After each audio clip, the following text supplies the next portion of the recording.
Greetings, everyone. Welcome to the 139th session of the online Optom learning series OOLS. And for today's session, we have with us Professor Kovin Naidoo. To be really honest, he does not need any introduction, but just as a customary. Professor Kovin Naidoo is a senior vice president in the social impact division at Essilor at the Africa and Latin Advocacy. He is the former CEO of the Brian Holden Vision Institute. He is an academician, former activist and political prisoner, as well as an optometrist, an enthusiastic optometrist with an international interest in public health. And with that, he is also a public health leader internationally. And his professional life has always been dedicated to delivering eye care to people who are in need. He is an honorary professor at the Optometry University in South Africa, which is the University of KwaZulu-Natal. He is also the visiting professor fellow at the University of New South Wales, Australia, and an adjunct faculty at the Salus University in Philadelphia. He has published extensively in the field of epidemiology and public health. And more recently, he has served on the 2019 WHO World Report on Vision editorial committee. He has been awarded numerous awards, and the list can go on. But I think I'll just significantly say one, which was the very recent one in 2019. He was awarded by the Asia Pacific Council of Optometry and also the Optometric Association of the Philippines as the inaugural Claro M. Cinco Epoch Leadership Advocacy Award. So with all that experience, Professor Kovin Naidoo is going to talk to, I think, his very dear topic, myopia, and how myopia is defining into public health and what are the challenges for the profession of optometry. So welcome, sir, onto our platform. And let me just leave the screen time to you. Thank you very much. I can't see you, so I will just, at this point, I hope everyone can see me and hear me clearly. So thank you for firstly inviting me to the session. I'm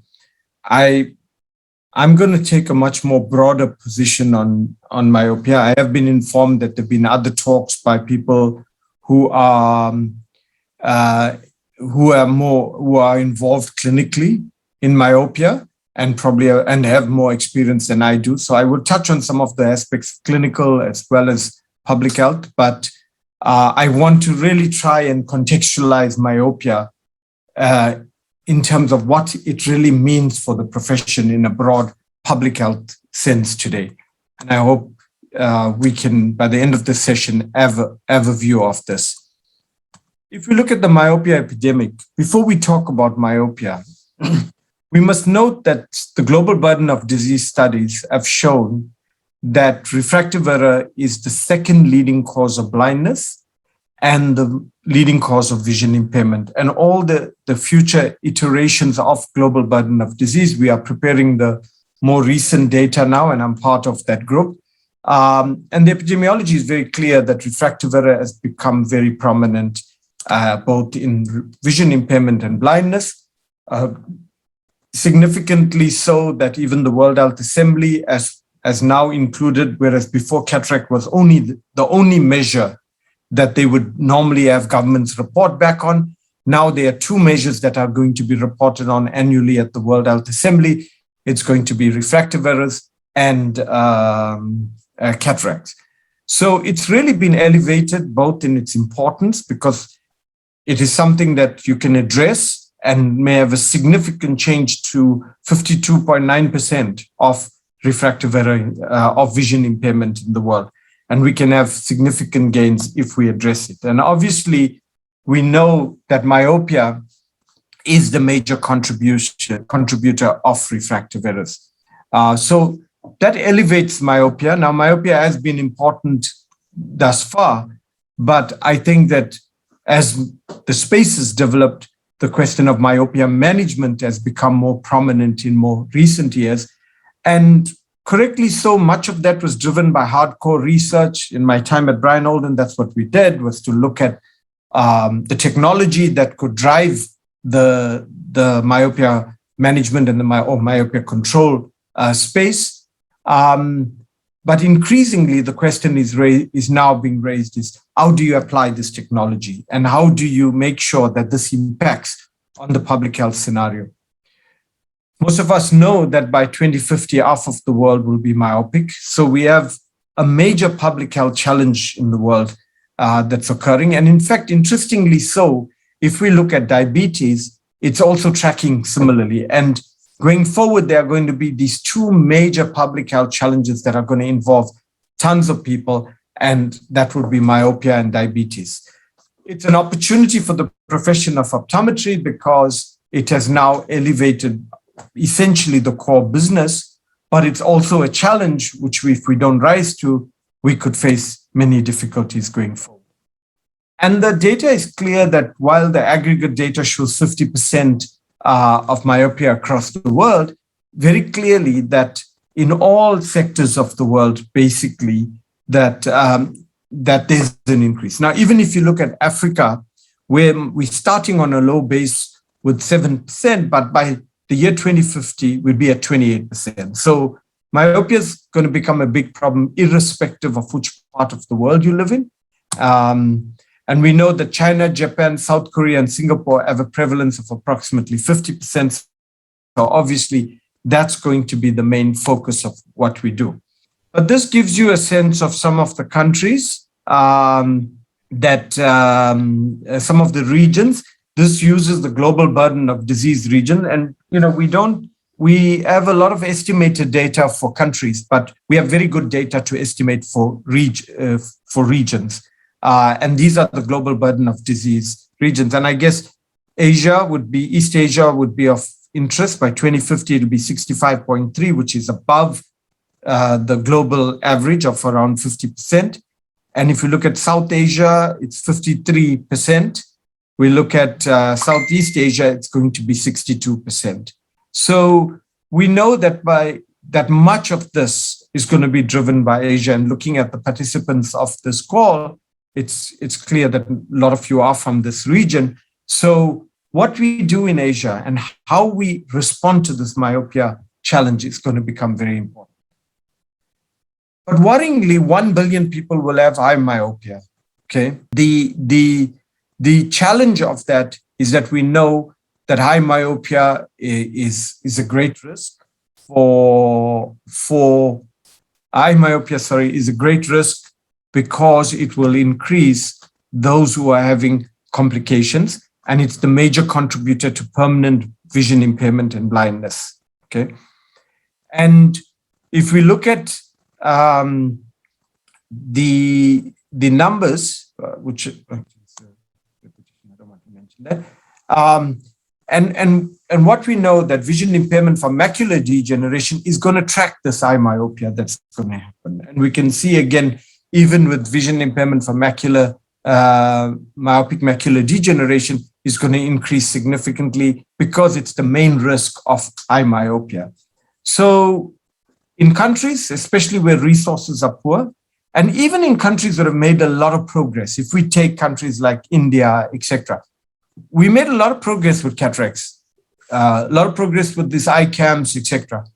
But the reality is that the resources that exist in Asia included, as well as in Africa and other parts of the developing world, are not going to be good enough to actually meet this challenge of higher myopia macular degeneration. In some countries in Africa, we have so few ophthalmologists, we don't have the facilities, we barely manage to have eye care services available to provide cataract and refractive services. You can imagine what a shortage of surgeons, retinal surgeons, etc. there is. And this is going to become a major crisis and place a major burden on the public health system as we move forward.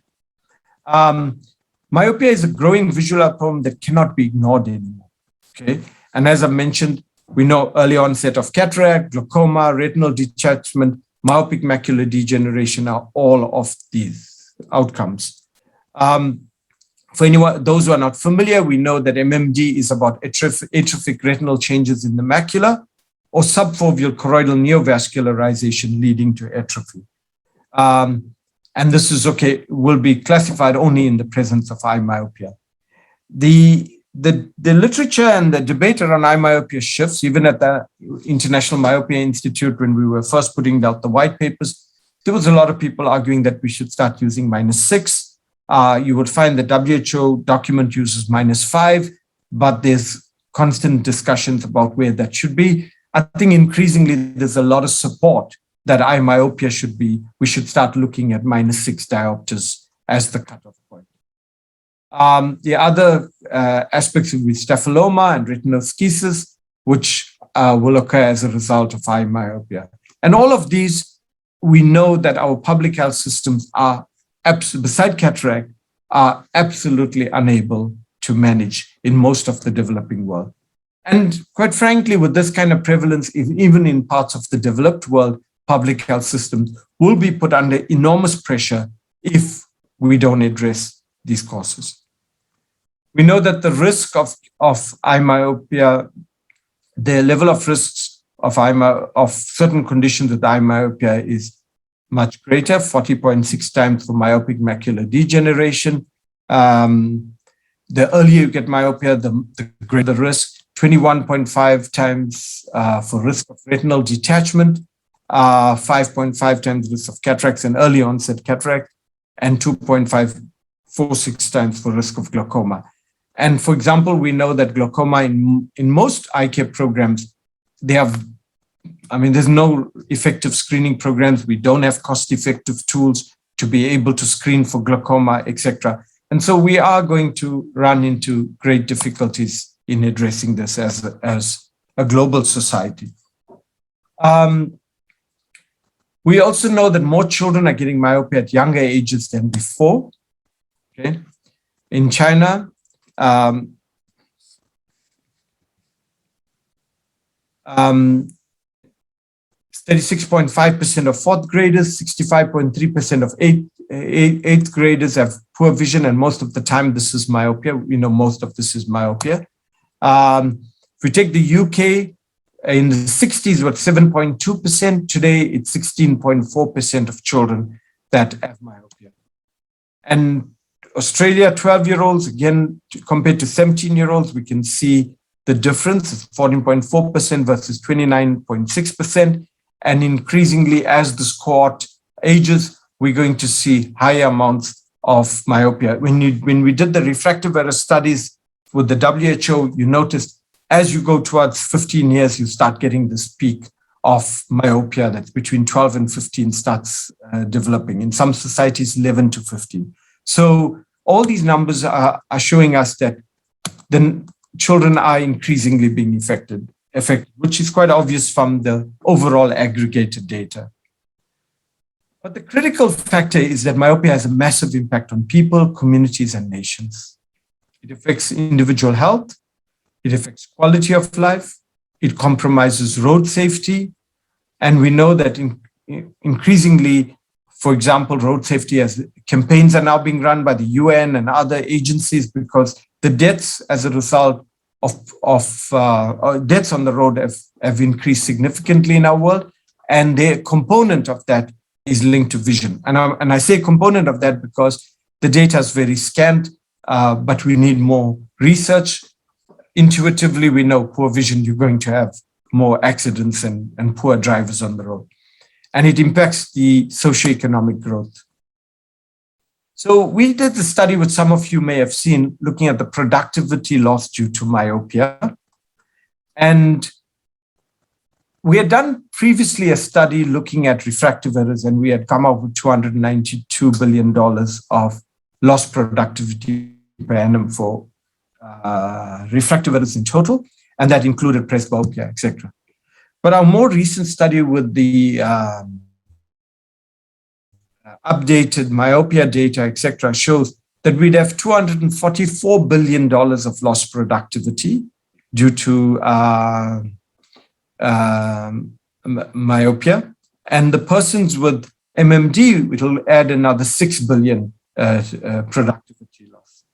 Now, if we factor in caregivers, because in some societies there's cost for people who are blind or partially sighted, or young people don't go to work, they stay at home to help look after the elder person in the community, in the family, etc. There's another $27 billion. But what we need to understand is that we need about $20 billion per annum to really start addressing this problem effectively. So the cost of addressing uncorrected refractive error or refractive errors in general, and particularly myopia, providing myopia management, etc., is estimated in some of the studies around $20 billion. So it's a very cost-effective investment.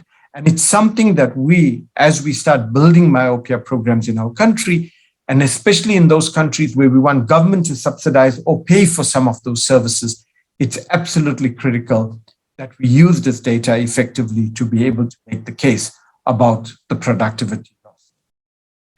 The impact on children, it affects their individual health. We've spoken about the ocular health and eye myopia and the impact that may have.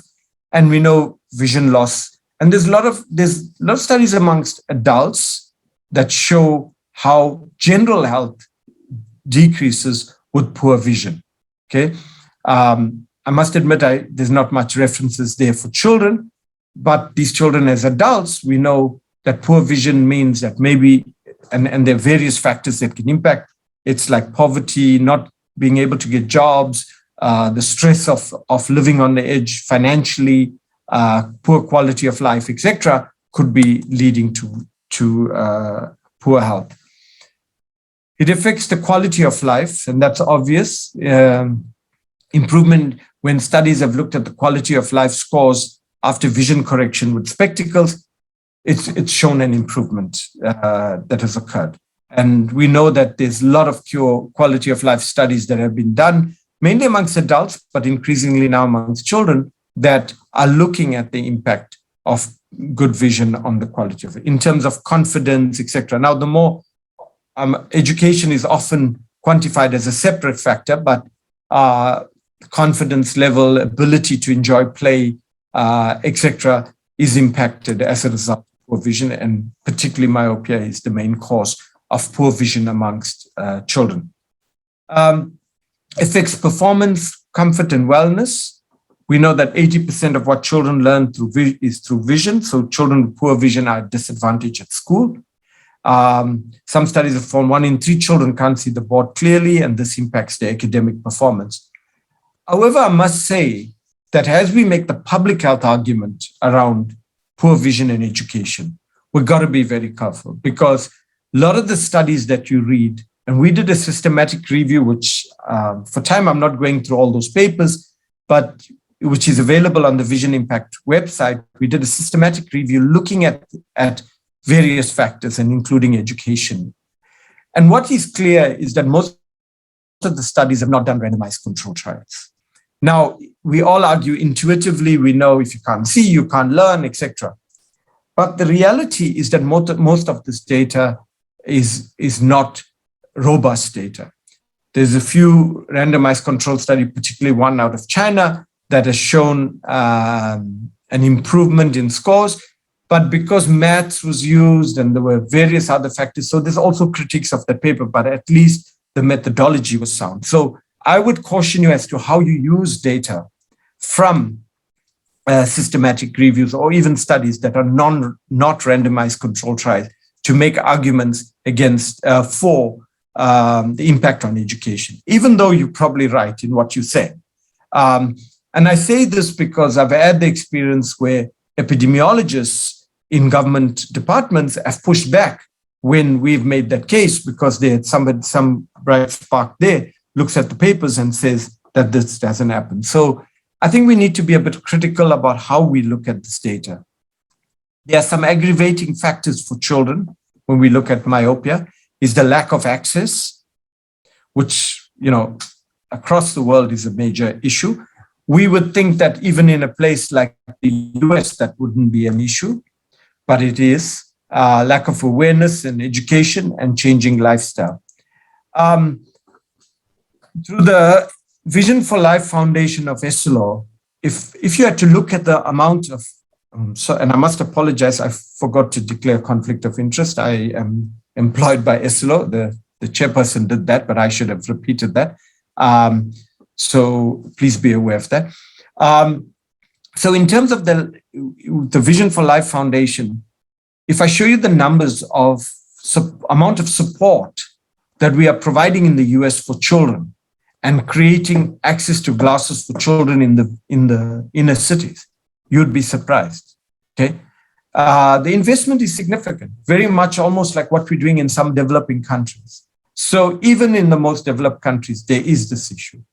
There are about 30% of young people that don't have access to vision care in our world. So as we frame this myopia management, as we start pushing for myopia control and say we want people to come into our practices, and we know that a lot of these interventions will be beyond the reach, that is the most compelling argument for a public health case, because we have to look at how we can firstly generate low affordable options and how we can use health promotion options as the first line rather than dependent on only clinical interventions where we know that a lot of people don't have access. 4 out of 10 parents don't give their children corrective glasses for various reasons. My daughter won't get married if she wears glasses, or my child's vision will get bad. A lot of community tales that spread in societies that impact on this. And that's a major challenge, which actually tells us that health promotion in particular has to be a significant part. Now, historically, when you talk about health promotion in a public health paradigm, most optometrists think that's government's work. The beautiful thing about myopia, it has actually changed the space because myopia management is more complex, right? Health promotion has become part of your armament, part of your spectrum of care that you have to provide. And I will argue that those practitioners that integrate health promotion into their practice will in the long term become the most successful myopia management practitioners. And long term, there's not going to be specialists in myopia management. If you don't provide myopia management, you won't be able to practice.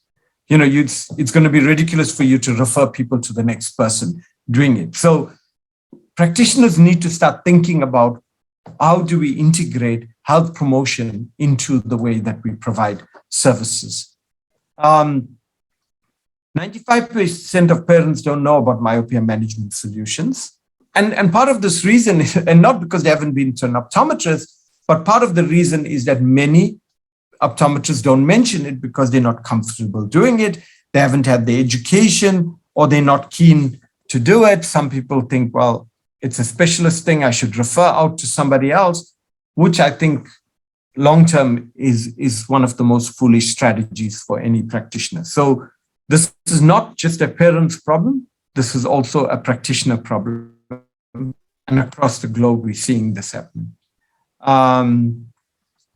These are some of the issues. They don't understand myopia. I'm not sure how I got myopia. It's probably due to genetics and out of my control. So it's happened. It's part of my lot. I must just accept it. And then this whole thing about glasses making your vision worse. So it takes a lot of education that needs to happen. A big challenge that we faced from a public health perspective, we can't go and talk to governments when key professionals in eye care who advise governments do not understand myopia and myopia management. So I think it's important that starts there. It's encouraging. I mean, the number of these sessions that are now happening with myopia, and I remember the early days in Brian Holden, it was like pushing a stone uphill, talking to people about myopia and myopia control. And Professor Holden was very passionate, and his leadership in many ways made many people focus on it. But we have, subsequently lots of young researchers that have come through. Initially, they were in key countries. Now they spread all over the show. Alvi Prasad, Pavan, and others are building amazing research capacity. There are other people in the developing world, in the developed world that are doing that. And, that Australia is not the only site, and the US is not the only site. There are areas across Europe that small labs are cropping up, and then there's an old second level of people that are providing continuing education in myopia, which is very cost effective, making it easier for people to source continuing education. And there's absolutely no reason for the profession to be underinformed. I would say where the challenge is in the understanding the public health aspect of it and how it can be integrated and what the bigger view of this should be. And that's part of the reason why I was happy to speak here, because I think there are lots of people who are involved in myopia control or myopia management that are much more skilled than I am to clinically to be able to address this kind of forum from those aspects, because they're involved much more on a daily basis in those aspects. But I think we have to start breaking that barrier between the clinicians and those who understand the public health aspects of it, because the lines are very blurred with myopia management. 10% of practitioners perceive single vision lenses to be the most effective, but only 48% prescribe it to kids in practice, which many people just don't want to go into it. So we know that. And I think it's more than just the willingness. There's also cost and also access. Some of the countries, the products have not got there. And only recently we're getting some of the newer products that are being we know about the changing lifestyle. I don't have to tell you that. Near vision activity, iPads, notebooks, etc., become very much of our life, parts of our life. We have a sedentary indoor lifestyle. One of the public health opportunities for this is that there is now an intersection between the myopia group's interests and the anti-obesity group's interest in the WHO. And that is important because I think we need to put our agenda onto a combined agenda, because obesity leads to certain health conditions for children, and myopia indoor activities puts kids at certain risk, or lack of outdoor activity rather put kids at certain risk. And they both have an intersection there in terms of wanting children outside, doing exercise, playing, etc. We know that when we look at different societies, in Sydney, 2 hours outside per day is the norm. And the numbers have changed a bit, but essentially a similar gap, 3% are myopic. Singapore, 1 hour outside per day, 30% are myopic. So we know that that those kind of data exist, and there are some good studies that have looked at time outdoors, etc., that are starting to accurately quantify it. But we know that generally there's a big push that kids should spend more than 2 hours per day outdoors. Now it sounds little, but with kids spending long days at school in most education systems now, if it doesn't happen within the school system, and therefore we need policy change at the school level to ensure that breaks occur. Now, some schools obviously are competitive, so they're starting to use physical education time for maths classes, etc. And I think we really must push against that and make it compulsory, and have legislation like Taiwan had, where they legislated the amount of time that kids needed to spend outdoors. Depending on parents alone is not going to work, because in most societies, they are returning home so late and the kids are exhausted and there's limited time for that to happen. So the most important thing from a public health perspective, we need to delay onset and slow down progression for children. So, if we delay onset in myopia, we'll reduce the final degree when it stabilizes. And we know that reducing myopia progression by 33% would reduce high myopia by 73%, and reducing myopia progression by 50% will reduce eye myopia by 90%. So there is a very simple way that we can actually contribute.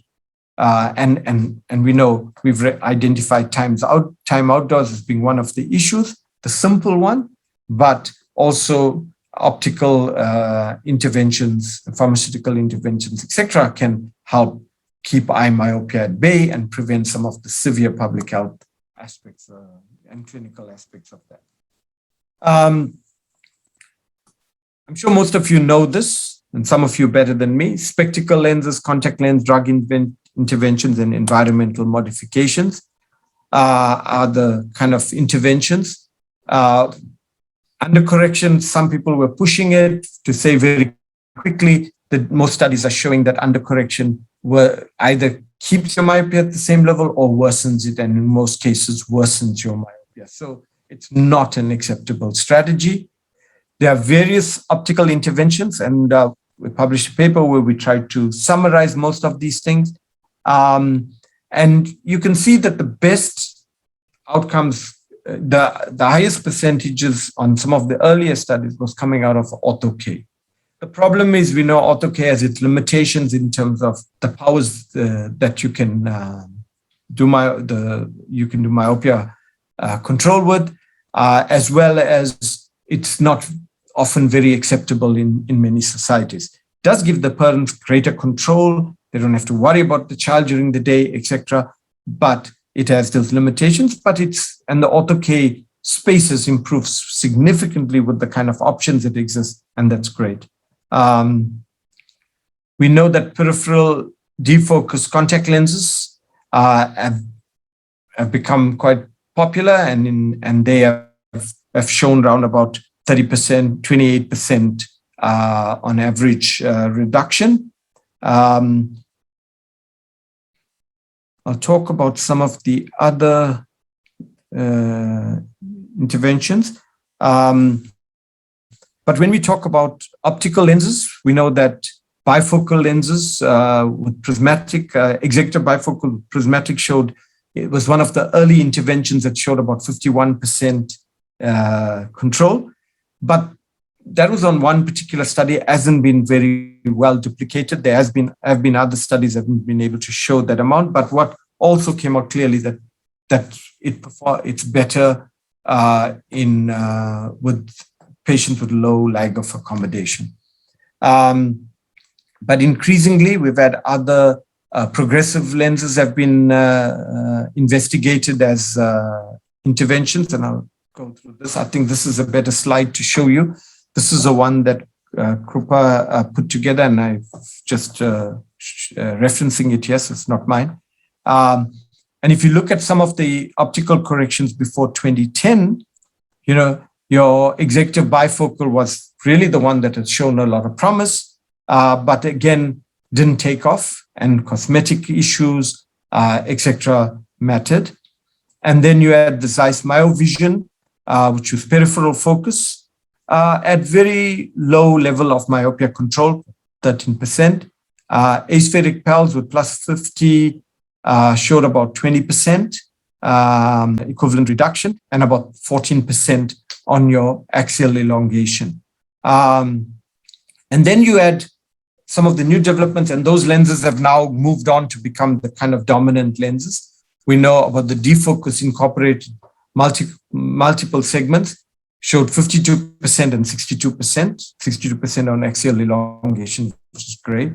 And then you had the aspheric lenslet target. The first one, DIMS, was with Oya lens, as some of you may know it, and the aspheric lenslet target is with Essilor lens. And that showed 63% and 64%. And more recently, we had two side glass vision lenses, and these showed 59% and 33%. And type 2 lens is showing a bit more promise on 74 and 50%. But I think what we can say is that the more recent optical interventions are showing more than 50% reduction. And that's very positive aspect of what we do. And then we know, if we go back, there's the contact lenses, which I've spoken about, and more recently, the Cooper Vision contact lens, we know is showing more than 50% myopia control, and has become now registered and accepted, and is being used in quite a few countries across the world, and it's created an option for access at the contact lens level. So we have I think we have the clinical tools to now start addressing myopia control. I think that's going to improve. It's a very competitive space. and there are already a whole lot of research that's happening for new products, and all the major companies are working in that space, and that will be good. I think that we're going to see a greater level of myopia control being achieved in the next couple of years. So, I'm just managing my time. So we also know that atropine has been suggested as one of the interventions. Atropine has not taken off to the extent that we thought it would. In some countries it has. Low dose atropine reduced the side effects significantly, and the feeling was, okay, this will take off, but still the those limited side effects of blur vision, dilated pupils, etc., are still proving to be a barrier. But I also think that from a more broader perspective, parents are not happy about putting drugs into the child's eye on a regular basis, and that's a problem. But also it has to be compounded medication, and cost is a challenge in many societies. I've mentioned about spectacles and contact lenses as I was talking, but basically we know that spectacle solutions are more easily acceptable because people are used to them. But again, some of the early challenges have been the vision. And if the child is not seeing well enough, they tend not to continue the correction. So as a result, we need the interventions. Fortunately, some of the interventions now are providing better central visual acuity. So I think that's going to help us significantly in terms of how we move forward. Skip this. Spoke about time outdoors. I'm not going to discuss the mechanisms because I am going to run out of time. So my message to you today is that while you are acquiring the clinical knowledge, and I know some of you may have come here just for the clinical knowledge, and unfortunately, I hope I've not disappointed you, the clinical aspects, because this is really, we have to think about how we can approach this myopia epidemic in a multifaceted approach. We got to look at access, because all the interventions we're talking about and the fantastic papers that we're talking about and a fantastic myopia control that we're getting now with the interventions are all more costly to produce and thus are sold more costly to patients. So we're going to have to look at more cost-effective options. The problem is that we need the complex technology. And one of the ways that we can do this is to get children's vision subsidized by governments. We know that some countries do that. They provide budgets for children. We need to start advocating that myopia control costs are borne partly or only by government, so that we can provide, even for poor children in the world, the best care that is needed. Although, if not, I don't think we're going to significantly push back on the prevalence of myopia like we hope to, and reverse that trend of 2050. We need a greater push from education and practitioners. I personally am concerned that even universities see myopia management as a continuing education aspect of their programs. This has to be integrated more into the program. Myopia clinics need to be run in not a few campuses, but in every campus across the world. We need to start looking at ensuring that every practitioner that graduates is equipped to be able to deal with myopia management. We need coalitions and partnerships, and I'm going to talk about some that we have engaged in. You will be learning about the Clear Vision, the URE coalition, which is the Alliance for Coalition for Clear Vision. That's just going to be publicly launched. It was something that ESLO and IAPB initiated, saying, let's bring everybody in industry, public sector, NGOs, etc., under one banner, and let's, under that banner, be able to drive this advocacy efforts to get more services and more resources for refractive error. We need advancement in research that could also produce lower cost products. And some of you may know that from some of the companies that they took long to go to market because the manufacturing of these products was so complex. So hopefully our young, bright researchers will start producing better intervention. We also need early intervention programs in school. We know uncorrected would lead to greater progression, so we need public health programs in schools that can reach out. And in the past, we've gone to schools and said, it's nice to screen your child at the point of entry and the point of this because the prevalence is this.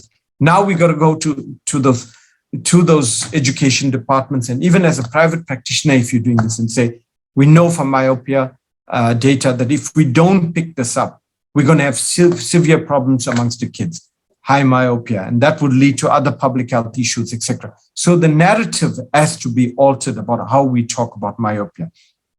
And finally, we have to effect policy change, which is, for example, making screening compulsory for children and provision of services for children compulsory.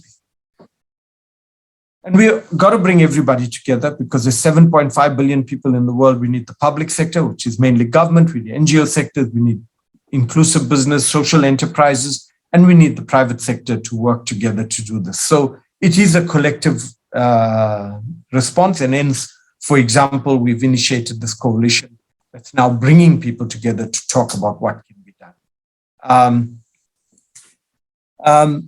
When I left Brian Alden and was at some time, I myself and a gentleman by the name of Matt O'Wooding from US, we got together and we initiated what we call the Global Myopia Awareness Coalition.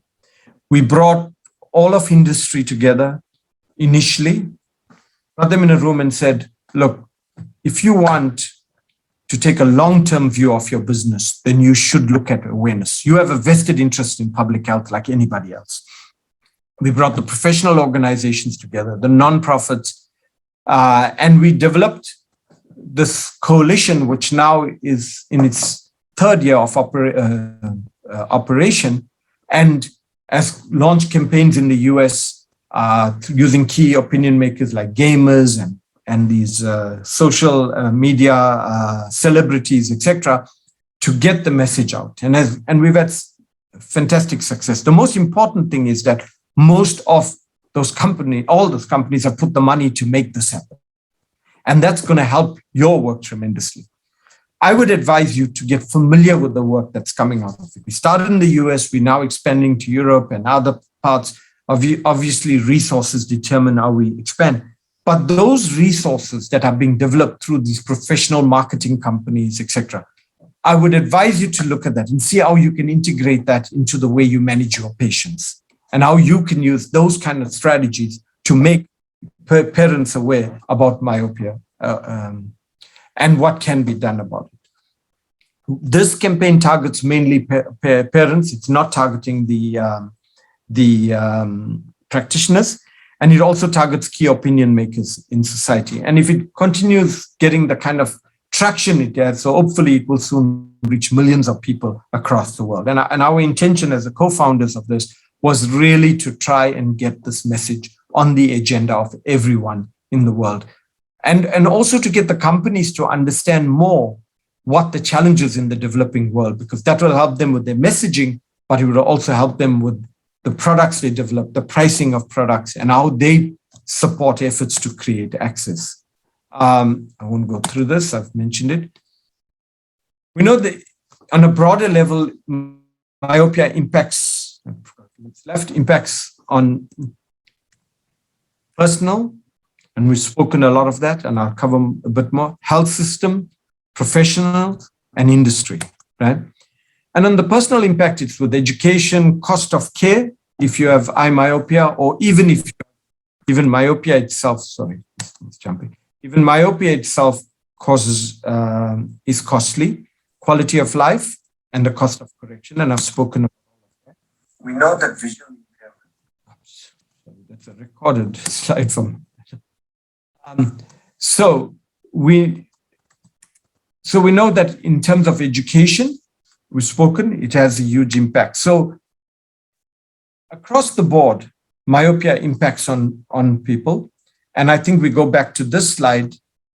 We need to understand, I've spoken about the health system costs, I've spoken about industry and its responsibility of the profession and at the personal level. And very rarely, I think, you get so many messages to put together in a powerful public health campaign that can go out there. So my message to you today, empower yourself and listen to those continuing education lectures where you have all these clinical interventions, read the International Myopia Institute guidelines, all of that, and build your skills around being a great clinician, which I think is critical. Keep up to date and critically evaluate all the products that are being put on the market, because obviously this space has become sexy. So there's going to be a lot coming in now and everybody's going to be there. Tools like review of myopia management or Kate Gifford's website of myopia profile, they're providing you valuable at your fingertips resources. Use that at that level. But at the same time, ask yourself, how do I connect with my patient differently? How do I look at health promotion? How do I connect with even local governments and, administrations in the areas that I work in to carry this message forward? How do I connect with knock and drop newspapers and social media that exists in my community to get this message across? And how do I become part of the entire myopia initiative, not just the clinical part? And at the same time, remember that the world is watching us. It's the first time in history, we as optometry have an equivalent of an HIV crisis, the equivalent of a diabetes crisis, equivalent of a malaria crisis, equivalent of a COVID crisis in a sense, of course, not as big. COVID surpasses everything. And if we don't step up as a profession and address this and take the leadership, future generation of optometrists will judge us badly because we lost the golden opportunity to play a leadership role in the health system. But secondly, society is going to judge us harshly because we have not stood up and served the people at a very critical public health crisis time. Thank you. Okay, so thank you so much, Professor Kovin, for that very, very inspiring talk. I see the chat and everybody is like, thank you for that inspiring talk. And I think the most important point, which I think you mentioned, is a clinician should be ever ready at this point of time, because we know myopia is coming. It's already been postulated 50%. So I think we all have to be ready. And your takeaway message is one of its kind. I guess it's very important as a clinician to be ready and to be aware of what's happening around and how can we help our patients, right? Yes, absolutely. I mean, I think it is a great opportunity. I don't want to repeat myself to help, but I also think let's just talk as optometrists, right? We're often very foolish.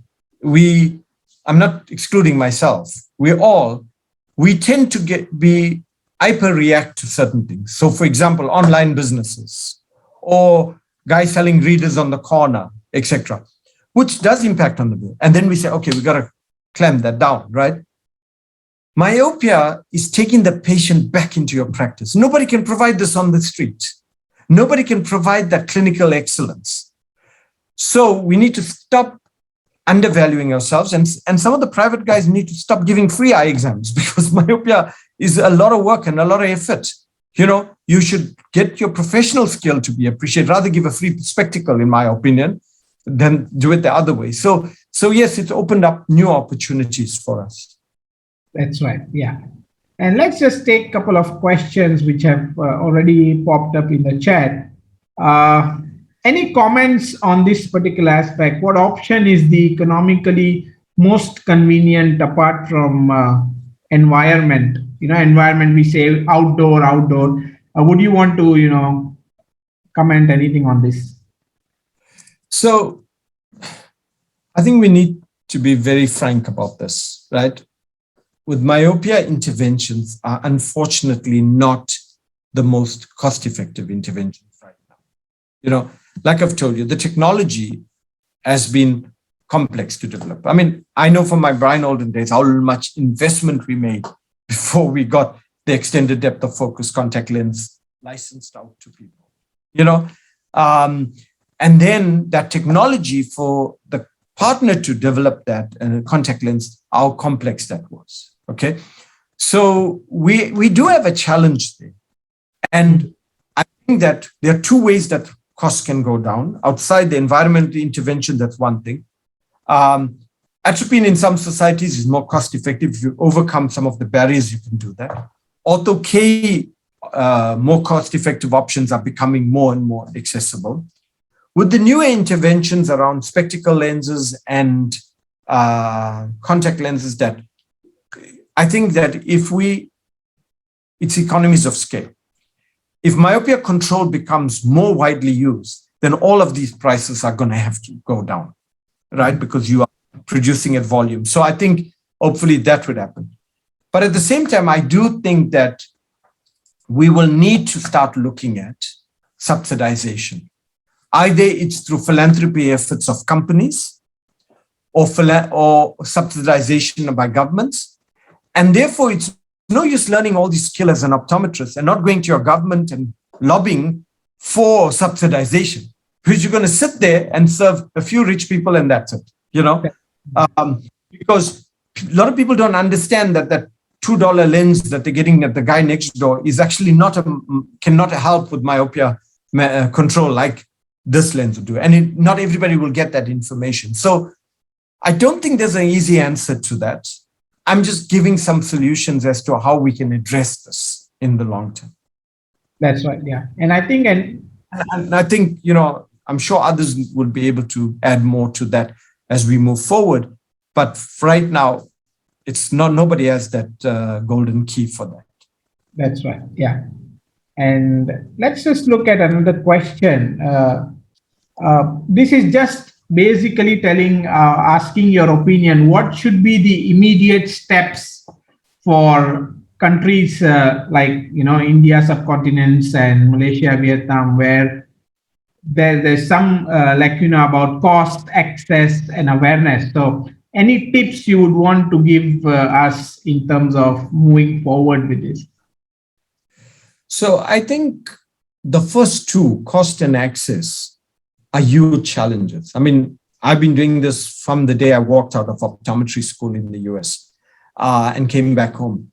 And, when we formed the coalition now, I said to people, I am tired of banging, and we are all just chipping one small piece.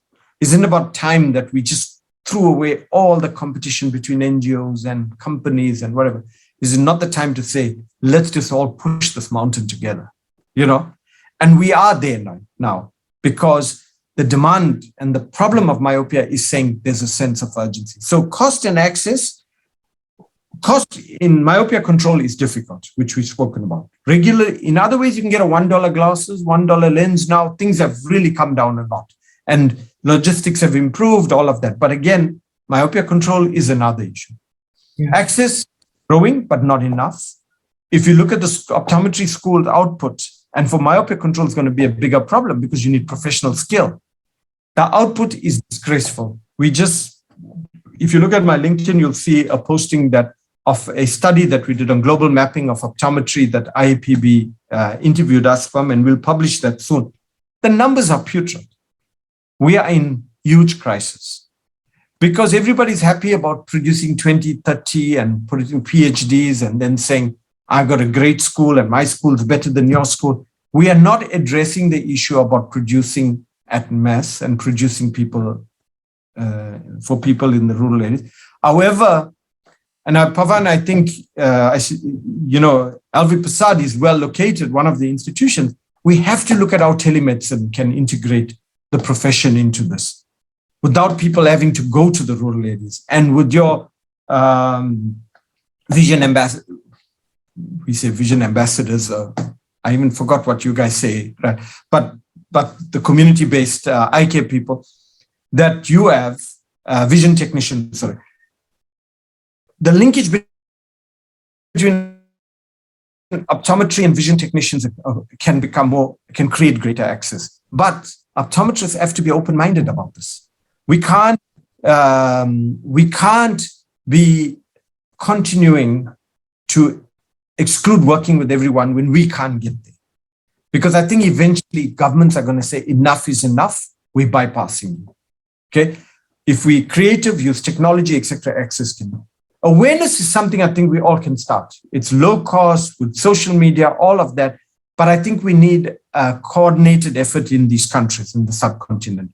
And, that's one of the things we set up the Global Myopia Awareness Coalition for, so that people like who are playing in that myopia space, whether it's Alvi Prasad or whether it is some of the Chinese institutions that are doing some amazing work, or Singapore, etc., can actually collaborate, and they can take forward those resources to the next level. And I think awareness is something where we can keep people away. I mean, especially with time outdoors, we can push that. But overall, it's not a very easy situation. I don't have a magic answer to this, Paran. That's right. Yeah. And I think it's kind of a connecting question as well when it comes to the access or availability.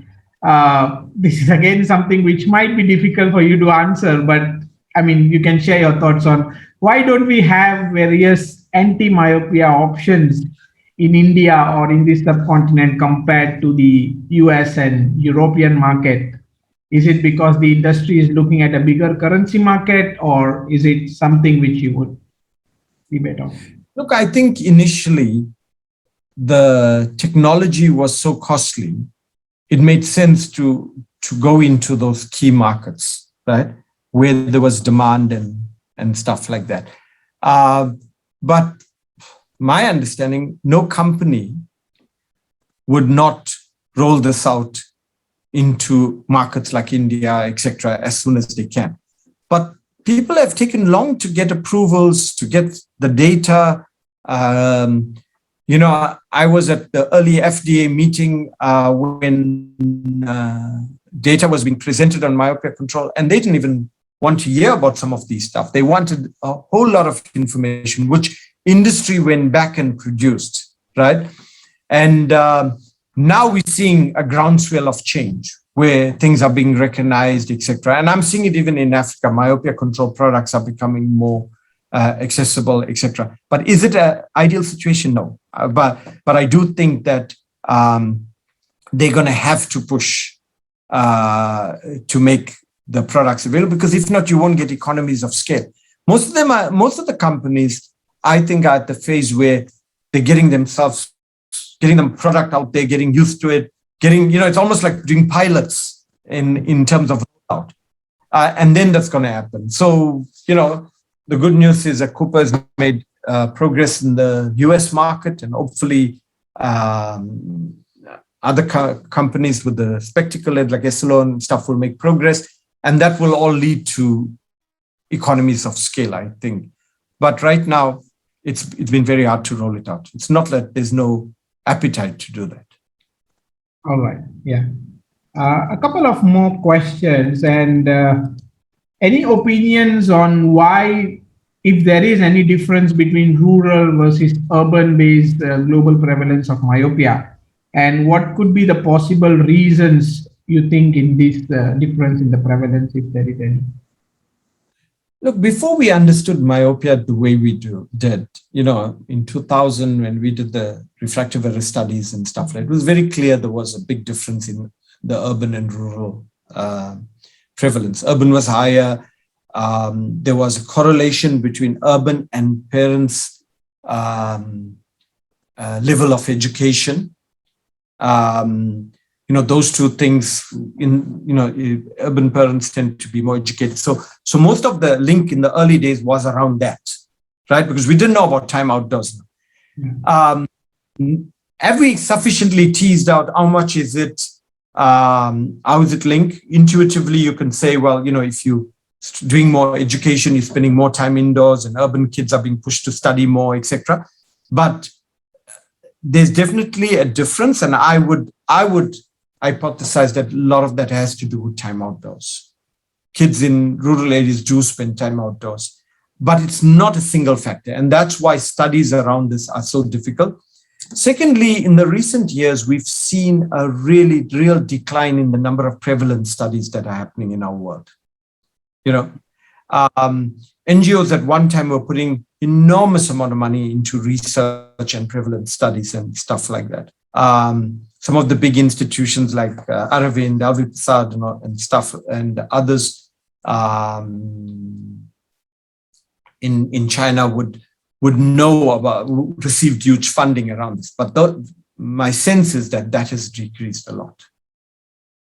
Okay, great. And one last question.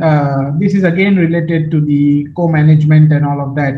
Other healthcare professions in terms of, eye care professions, ophthalmologists, medical doctors, have they realized, or should they be also being, be a part in this myopia control or awareness? Do you think that would help? Well, I've got to be diplomatic because I work with everyone, right? Optometrists and ophthalmologists. So I gotta be careful how I answer this one. I think it's encouraging that the International Council for Ophthalmology and the American Academy of Ophthalmology has put out a myopia statement. But in the early days, there was a lot of resistance to the optical correction aspect. Atropine, yes, but I even heard people say it's snake oil.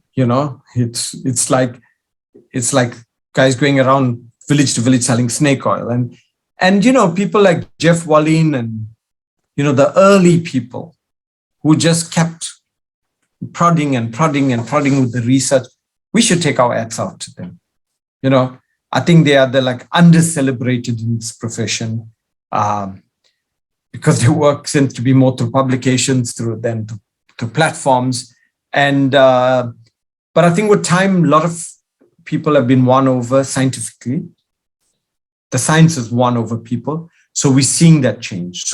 But only in the last 2 years or so, we're seeing dramatic improvement amongst ophthalmologists to accept myopia control. In some societies, there's still problems, but that is because some ophthalmologists, like some optometrists, will reject anything that the other person says, as long as they don't make money out of it. I mean, it's on both sides. Medical doctors, I believe, are far from even understanding anything about this, okay? And it's important that we talk to them. When I was in practice, I spent 1 year in full-time practice. And one of the things I did very early is to understand all the specialists in my township that I grew up in and where I opened. It was a working class township, but it had a very good private hospital. And most people went there. And, after a while, if I saw a third nerve palsy, I never referred that person to an ophthalmologist to refer to the neurologist. I referred directly. And I think with myopia, we need to reach the GPs, conduct continuing education for them, go and offer to do a lecture for them once you are able to, and educate them about it. And they'll send people directly they'll promote myopia management if they understand it. And they understand how much of it is actually sits within the realm of optometry.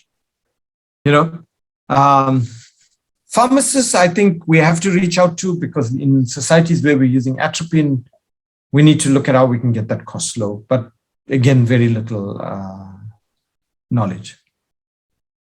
Great.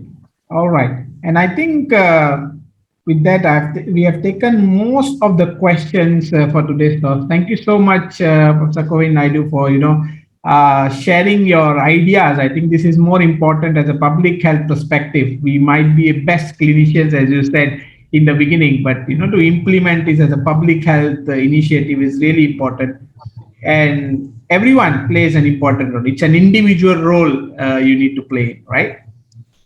Yeah, and let me say that no eye care condition has been more fair to human beings than myopia. Because myopia is whacking the poor and the rich across the globe.